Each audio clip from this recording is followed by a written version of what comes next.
Hello student, welcome back to the another session of the lesson प्रवास, प्रकार, कारण और परिणाम।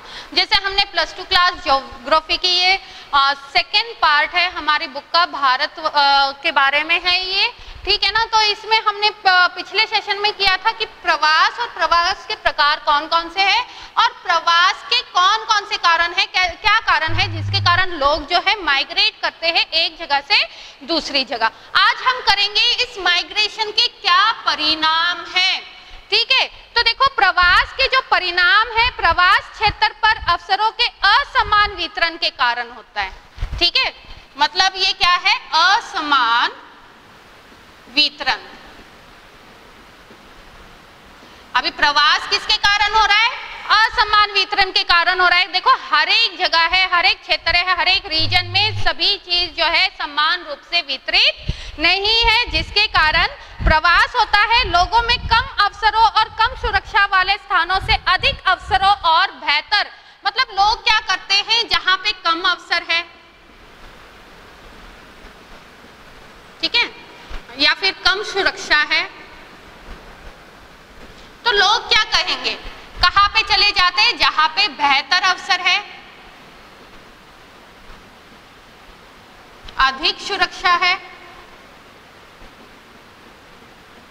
तो लोग क्या करते हैं, कम अवसर कम सुरक्षा वाले स्थानों से कहां पे ट्रांसफर होते हैं, बेहतर अवसर और अधिक सुरक्षा वाले स्थानों पर चले जाते हैं और इनकी ये प्रवृत्ति होती है। बदले में यह प्रवास के उद्गम और गंतव्य क्षेत्रों के लिए लाभ और हानि दोनों उत्पन्न करता है। देखो, उद्गम हमने पिछले बुक में भी पढ़ा था इसके बारे में, एक होता है गंतव्य, ठीक है। उद्गम का मतलब है जहां पे लोग रहते थे पहले, वो है उनका उद्गम, जहां पे उन्होंने जन्म लिया है, और वहां से जब लोग दूसरी जगह पे चले जाते हैं तो वो दूसरी जगह क्या है, उनका गंतव्य स्थान है, ठीक है। तो इस तरह से मतलब उद्गम और गंतव्य स्थान में जब वो प्रवास करते हैं तो इसके लाभ और हानि दोनों ही होती है। इससे कुछ लाभ भी होता है और कुछ हानियां भी होती है। तो ये जो लाभ और हानि हो रही है, ये क्या निकल रहा है, परिणाम निकल रहा है कि किस तरह से लोग अगर प्रवास करते हैं तो उसके कौन कौन से पॉजिटिव इफेक्ट हो सकते हैं, कौन कौन से उसके नेगेटिव इफेक्ट हो सकते हैं। तो इन परिणामों को हम आर्थिक, सामाजिक, सांस्कृतिक, राजनीतिक और जनांकीय संदर्भों में देखेंगे। मतलब इनको हम अलग अलग संदर्भों में देखेंगे। सबसे पहले हम करेंगे आर्थिक परिणाम, मतलब इससे हमारी अर्थव्यवस्था है या उनकी जो आर्थिक स्थिति है हमारी, उसके ऊपर क्या प्रभाव पड़ता है, उसका क्या परिणाम निकलता है।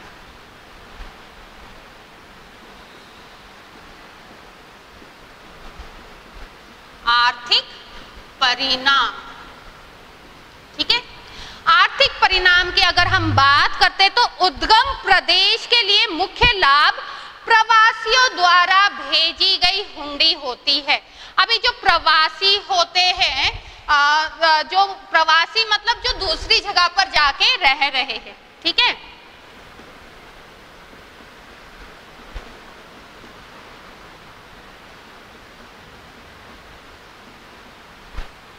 भेजी गई हुंडी।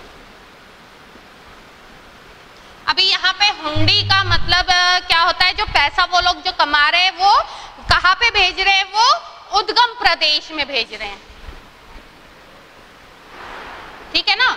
मतलब क्या करते हैं, जो लोग मतलब इंडिया के हैं, ठीक है, वो इंडिया को छोड़कर अमेरिका में रह रहे हैं, ओके, बट फिर भी वो भारत के नागरिक है, तो वो लोग क्या करते हैं, वो वहां पे उनकी जो हुंडियां है वो क्या कर रहे हैं, भारत में भेज रहे हैं, ठीक है। तो मतलब वो अपनी इनकम का कुछ हिस्सा क्या करते हैं, अपने उद्गम स्थान पर भेजते हैं जहां पे वो पहले रहते थे, ठीक है। अंतरराष्ट्रीय प्रवासियों द्वारा भेजी गई हुंडियां विदेशी विनिमय का प्रमुख स्रोत है। अभी ये जो हमारे अंतरराष्ट्रीय प्रवासी जो है,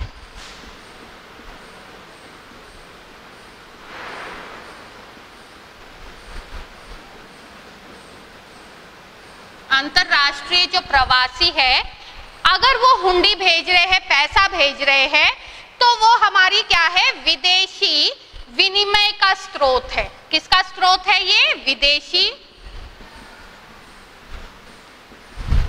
विनिमय।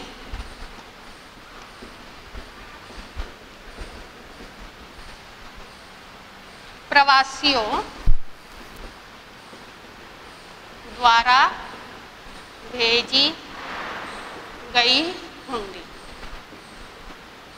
ठीक है, तो ये हमारा क्या आ जाता है, ये हमारा विदेशी विनिमय का स्रोत है। विदेशी विनिमय का स्रोत क्या है? अंतरराष्ट्रीय प्रवासियों द्वारा भेजी गई हुंडी। जो हमारे देश के लोग हैं जो इंटरनेशनल लेवल पे दूसरी कंट्रीज में रह रहे हैं और वो हमारे कंट्री को अपनी इनकम का कुछ हिस्सा भेज रहे हैं, तो वो हमारे विदेशी विनिमय हम उसको कहते हैं। ठीक है, मतलब विदेशों से प्राप्त शुद्ध साधन आय जिसे हम कह सकते हैं। अगर आपने 9th या 10th में इकोनॉमिक्स पढ़ी होगी तो आपको इसका मीनिंग समझ में आ जाएगा। तो ये विदेशी विनिमय का क्या होता है? स्रोत होता है।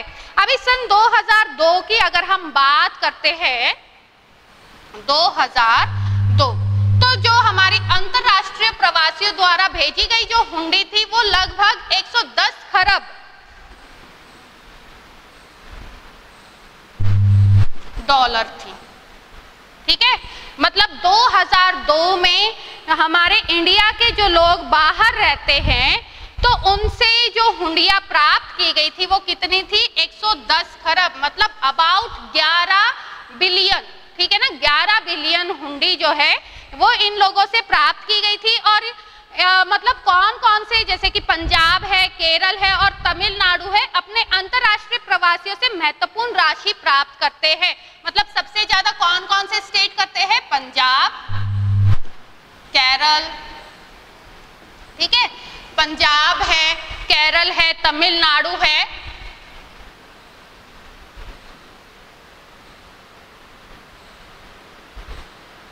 तो ये जो है सबसे ज्यादा क्या करते हैं? प्राप्त करते हैं, अंतरराष्ट्रीय हुंडी जो है वो प्राप्त करते हैं। अंतरराष्ट्रीय प्रवासियों की तुलना में आंतरिक प्रवासियों द्वारा भेजी गई हुंडी की राशि बहुत थोड़ी है। मतलब अगर हम इनकी तुलना करते हैं, अंतरराष्ट्रीय प्रवासी की तुलना कर रहे हैं, साथ में हम राष्ट्रीय प्रवासी की, मतलब हमारे ही देश के लोग जब अलग अलग स्टेट में जाकर बस जाते हैं तो उनकी अगर हम इनकम की बात कर रहे हैं, विनिमय की बात कर रहे हैं, तो सबसे ज्यादा हुंडी हमें कहाँ से प्राप्त होती है? अंतरराष्ट्रीय प्रवासियों से ही प्राप्त होती है। राष्ट्रीय प्रवासियों की हुंडी जो है बहुत कम है। अभी ये देखो, किंतु यह उद्गम क्षेत्र की आर्थिक वृद्धि में महत्वपूर्ण भूमिका निभाती है।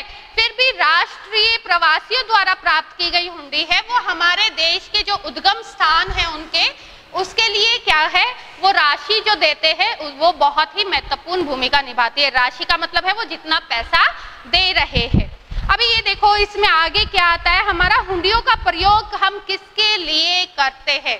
मेन है हमारी जितनी भी बेसिक नेसेसिटीज है, ठीक है, हमारे जो आधारभूत जो आवश्यकताएं है उनकी पूर्ति करने के लिए की जाती है। हमारी आधारभूत आवश्यकता क्या है? रोटी है, कपड़ा है, मकान है ना।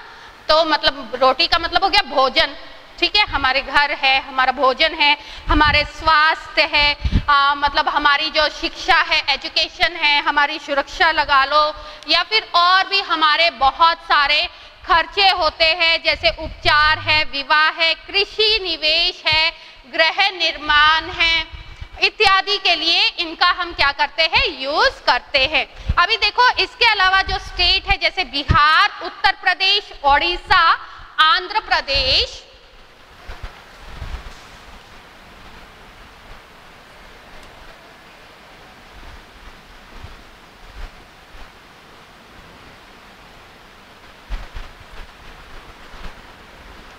बिहार, उत्तर प्रदेश है, ओडिशा है। आपको पता ही है बिहार में पॉपुलेशन देखो कितनी ज्यादा है। बिहार, यूपी, ओडिशा है,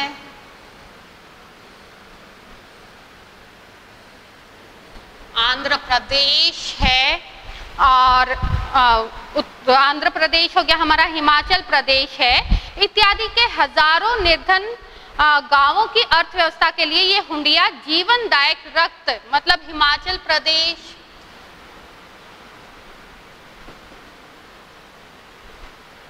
अभी जो विदेशों से जो पैसा आ रहा है, जो राशि आ रही है, जो हुंडी आ रही है ना, विदेशी विनिमय जो आ रहा है, तो वो इन जो राज्य हैं उनके जो गरीब, मतलब जो निर्धन गांव है या जो निर्धन एरिया है, उन एरिया के डेवलपमेंट के लिए इनका बहुत ज़्यादा यूज किया जाता है।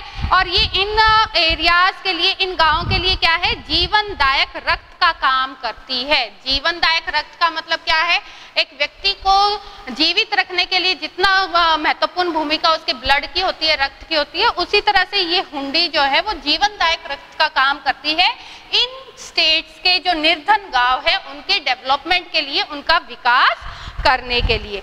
अभी इसके अलावा हमारा जो पूर्वी उत्तर प्रदेश है, बिहार, मध्य प्रदेश और उड़ीसा के ग्रामीण क्षेत्रों से पंजाब, हरियाणा, पश्चिम उत्तर प्रदेश के ग्रामीण क्षेत्रों में प्रवास कृषि विकास के लिए उनकी हरित क्रांति कार्य योजना की सफलता के लिए उत्तरदायी है। मतलब हमारा जो पंजाब है, ठीक है, पंजाब, हरियाणा और हरियाणा के साथ जो पश्चिम यूपी लग रहा है, ठीक है, इस एरिया में जो कृषि है, कृषि की जितनी ग्रोथ हुई है, डेवलपमेंट हुई है, कृषि का जो विकास हुआ है, तो उस विकास के पीछे किसका कारण है, हरित क्रांति का कारण है। क्योंकि हरित क्रांति से यहाँ पे इस एरिया में गेहूं के साथ साथ चावल की कृषि भी की जा रही है और इनका उत्पादन बहुत ज्यादा होता है। आपको पता ही होगा, आपने हरित क्रांति के बारे में पढ़ा होगा कि हरित क्रांति में हाई यील्डिंग वैरायटी सीड्स का यूज किया जाता है, फर्टिलाइजर्स का यूज किया जाता है और बहुत ही बेटर मॉडर्न इरिगेशन सिस्टम का यूज, उसके यूज के लिए मतलब लोगों को क्या किया था, प्रोत्साहित किया था, जिसके कारण इस एरिया में हरित क्रांति ने बहुत ज्यादा कृषि क्षेत्र को बढ़ावा दिया है। इसके अतिरिक्त अगर हम इसके अप्रवास जो है, इनके नकारात्मक अगर हम प्रभाव देखते हैं प्रवासियों के, तो अनियंत्रित जो प्रवास है वो भारत के महानगरों को अति संकुलित कर दिया है। मतलब अगर हम, ये तो था हमारा क्या था, पॉजिटिव रिजल्ट, ठीक है, अगर हम नेगेटिव की बात कर रहे हैं, नेगेटिव का मतलब है कि जितना प्रवास होता जा रहा है तो उसके कारण एक तो महानगरों की जनसंख्या इतनी ज्यादा बढ़ती जा रही है, जिसके कारण जो स्लम्स एरिया होता है ना, जो झुग्गी झोपड़ी वाला एरिया होता है, उसकी संख्या भी बढ़ती जा रही है, वहां पे गंदगी बढ़ती जा रही है। मतलब पॉपुलेशन के कारण वहां की जो चीजें हैं वो क्या हो गई है, संतुलित हो गई है, ठीक है। तो अनियंत्रित प्रवास जो है वो संकुलित कर दिया है। महाराष्ट्र है, गुजरात है, कर्नाटक, तमिलनाडु और दिल्ली जैसे औद्योगिक दृष्टि से विकसित राज्यों में गंदी बस्तियों के विकास ने देश में अनियंत्रित प्रवास का नकारात्मक परिणाम है ये। और ओवर क्राउडेड एरिया ने वहां पे पॉल्यूशन और बहुत सारी जो हेल्थ जो फैसिलिटीज है, इस मतलब बहुत सारी बीमारियां हैं उसको भी बढ़ावा दिया है। तो ये हमारा था नेगेटिव इफेक्ट किसका, आर्थिक परिणाम का। अभी नेक्स्ट हम इसमें करेंगे जनांकीय परिणाम। देखो हर एक चीज के पॉजिटिव और नेगेटिव दोनों ही इफेक्ट होते, दो पहलू तो होते ही, सकारात्मक और नकारात्मक। हमने किया था ना, लाभ और हानि दोनों ही होती है।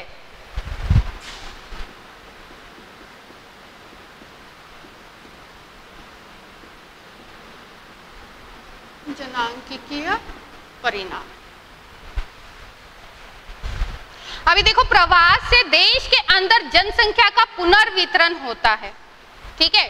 इसमें क्या हो रहा है, जनसंख्या का पुनर्वितरण हो रहा है। मतलब जनसंख्या यहाँ से वहाँ, वहाँ से यहाँ जो है आती जाती रहती है, जिसके कारण उनका पुनर्वितरण होता रहता है। ग्रामीण नगरीय प्रवास नगरों में जनसंख्या की वृद्धि में योगदान देते हैं। ग्रामीण से नगरीय।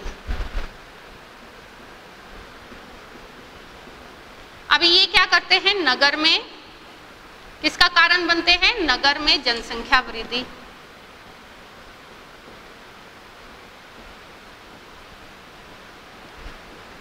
ठीक है, ग्रामीण नगरीय प्रवास से क्या हो रहा है, नगर में जनसंख्या वृद्धि हो रही है और ग्रामीण क्षेत्रों में होने वाले जैसे कि युवा आयु है, कुशल एवं दक्ष लोग है का बाह्य प्रवास ग्रामीण जनानकीय संगठन पर प्रतिकूल प्रभाव डालता है। मतलब इससे एक तो देखो नगर के ऊपर क्या प्रभाव है, नगर में जनसंख्या बढ़ रही है।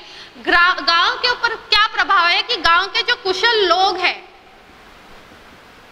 ठीक है, अगर गांव के कुशल लोग शहर में चले जाएंगे तो ऑब्वियसली गांव के ऊपर क्या पड़ेगा, इसका प्रतिकूल प्रभाव पड़ेगा। मतलब युवा आयु के लोग हैं, जो युवा वर्ग है, जो कुशल लोग हैं, वो गांव को छोड़कर शहरों में जाके बस गए और जिसके कारण हमारे ग्रामीण क्षेत्र पे प्रतिकूल प्रभाव पड़ा है।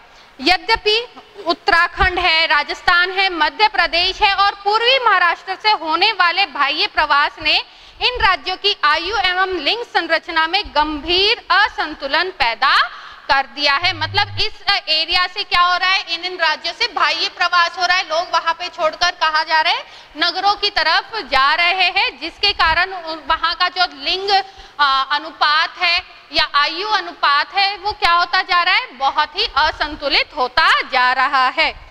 अभी जो प्रवासी के उद्गम और गंतव्य स्थानों में लिंग अनुपात असंतुलित होने के कौन कौन से कारण हैं, अभी हम करेंगे कि क्या क्या कारण है जिनके कारण जो है लिंग अनुपात है वो असंतुलित होता जा रहा है। सबसे पहले हम करेंगे इसमें सामाजिक परिणाम। ये तो था हमारा जनानकीय परिणाम। जनानकीय परिणाम मतलब क्या दिखा रहा है हमें कि हमारी जो युवा आयु है या लिंग जो अनुपात है उसमें क्या है, असंतुलन होता जा रहा है, आयु अनुपात है उसमें असंतुलन होता जा रहा है। इसके बाद आ गया हमारा सामाजिक परिणाम। मनुष्य एक सामाजिक प्राणी है, ठीक है, तो सामाजिक परिणाम तो यहाँ पे बनेगा ही बनेगा। अब ये देखो, प्रवासी सामाजिक परिवर्तन के अभिकर्ताओं के रूप में कार्य करते हैं। मतलब जो प्रवासी होते हैं वो क्या करते हैं, एक अभिकर्ता के रूप में कार्य करते हैं। मतलब उन्हीं के कारण क्या हो रहा है, सामाजिक परिवर्तन हो रहा है। नवीन प्रौद्योगिकी, परिवार नियोजन,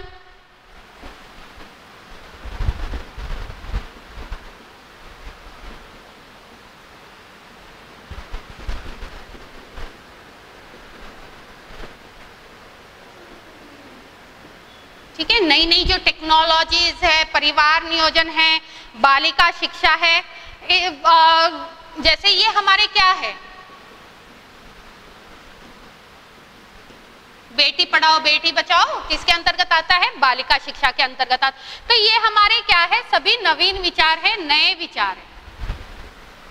तो इन विचारधाराओं ने क्या किया है, इन विचारधाराओं के कारण नगरीय क्षेत्रों से ग्रामीण क्षेत्रों की ओर विचरण इन्हीं के माध्यम से होता है, इन्हीं विचारों के माध्यम से हो रहा है। प्रवास से विविध संस्कृतियों के लोगों का अंतर मिश्रण होता है। अभी देखो, प्रवास के कारण क्या हो रहा है, लोगों का अंतर मिश्रण हो रहा है। जैसे कि आपने देखा, अगर हम हमारे इतिहास की बात करते हैं तो उस टाइम पे क्या था कि जो लोग हैं वो अदर कंट्री से आके हमारे देश में आते थे, यहाँ पे बस जाते थे। किस तरह से जो है मुस्लिम्स यहाँ पे आए हैं, ठीक है, किस तरह से मतलब जो है अंग्रेज है वो यहाँ पे आए हैं, तो कुछ लोग यहाँ पे बस गए। तो इस तरह से उनके साथ हमारी संस्कृति का भी क्या हुआ है, मिश्रण हुआ है। मतलब संस्कृति जो है वो आपस में क्या हो जाती है, उनका अंतर मिश्रण हो जाता है। इसका संकीर्ण विचार जो है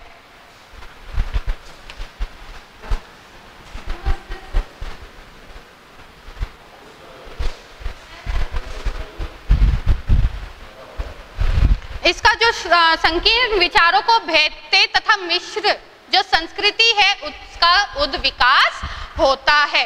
अभी ये जो है ये हमें क्या प्रोवाइड करवा रहा है, ये हमें सकारात्मक योगदान दे रहा है। मतलब यहाँ से हमें ये पता चल रहा है कि कितना यहाँ से पॉजिटिव जो है हमें मिल रहा है और ये अधिकतर लोगों के मानसिक स्थिति को विस्तृत करता है और इससे जो है हमारा जो मानसिक जो क्षितिज है वो बहुत ही ज्यादा विस्तृत हो जाता है।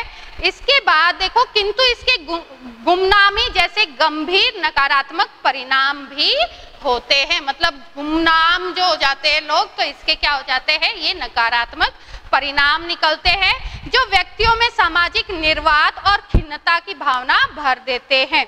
अभी इससे जो है लोग जो है अपने आप में उनके अंदर जो है खिन्न की जो भावना है वो पैदा हो जाती है और खिन्नता की सतत भावना लोगों को अपराध और औषध दुरुपयोग जैसी असामाजिक क्रियाओं के पास में फंसने के लिए अभिप्रेरित करती है। तो ये हमारे क्या हो गए, ये हमारे हो गए सामाजिक परिणाम के नेगेटिव इफेक्ट। इसके बाद आता है हमारा पर्यावरणीय परिणाम।